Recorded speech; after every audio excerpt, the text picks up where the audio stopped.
não é só um cestinho de crochê, é uma peça confeccionada com todo carinho, dedicação e pensando em cada detalhe. Primeiro tenho que tecer, depois colocar os detalhes, cuidar dos arremates para que não fiquem aparecendo e fique uma peça com acabamento mais bonito.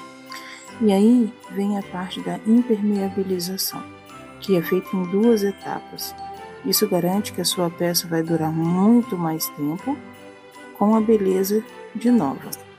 Impede que se suje muito e, caso sujar, é muito mais fácil para poder lavar.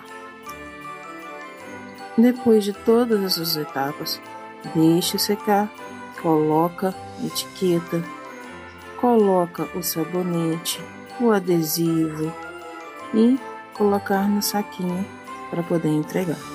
Essa é uma lembrança que quem recebe sabe que pensaram nela com carinho.